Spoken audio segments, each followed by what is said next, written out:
একটা এসি কেনাটা যত কঠিন, ব্যবহার করা আরও তার চাইতে বেশি কঠিন।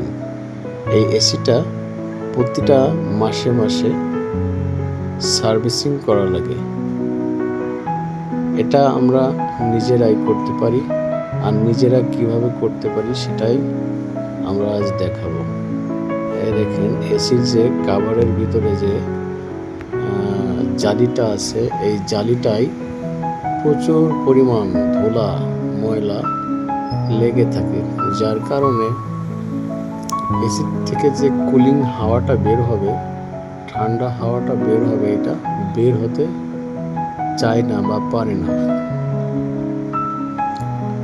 সে কারণেই প্রতিদিন তো আর মিস্ত্রি আনা সম্ভব না, সেভাবে আমরা নিজেরাই এটা ওয়াশ করতে পারি। সাধারণ একটা ব্রাশ দিয়ে সুন্দরভাবে আস্তে আস্তে লেয়ারের ভিতরে যে ময়লাগুলো থাকে, এই ময়লাগুলো পরিষ্কার করতে হবে।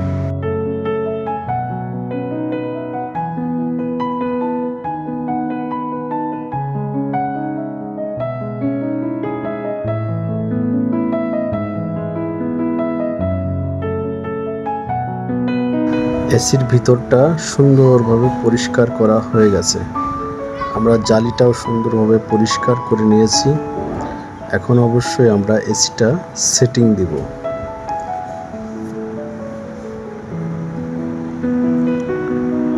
তো সবসময় খেয়াল রাখতে হবে ভিতরে কোনো ধরনের ময়লা আছে কিনা।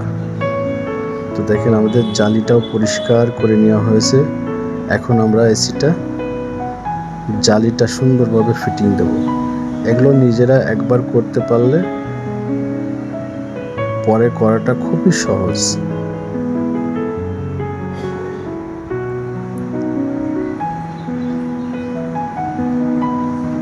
একবারে সুন্দরভাবে নিজেরাই এগুলো করা যায়, আর এগুলো করলে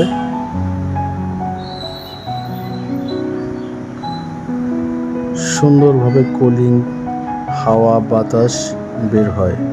এতে কি হয়, বিদ্যুৎ সাশ্রয় হয়, বিদ্যুৎ কম খায়, প্লাস এসিটা সুন্দরভাবে আবার আগের মতো চলে।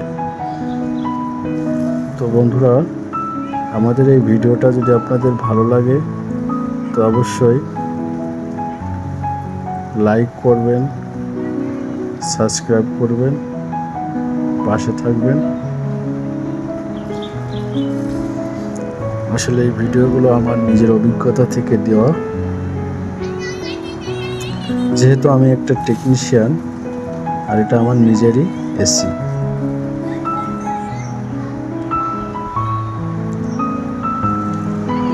দেখেন, আমার এসিটা এখন বর্তমান অবস্থা 28% চলছে। তো এতেই এনাফ, খুব সুন্দরভাবে রুমটা কুলিং হচ্ছে, বাট সুন্দরভাবে চলছে। তো বন্ধুরা, আপনাদের এসিটা আপনারা নিজেরাই করে নেবেন, তাহলে আর বারবার মিস্ত্রি ডাকা লাগবে না। তো ইনশাআল্লাহ ভালো থাকবেন। আল্লাহ হাফেজ।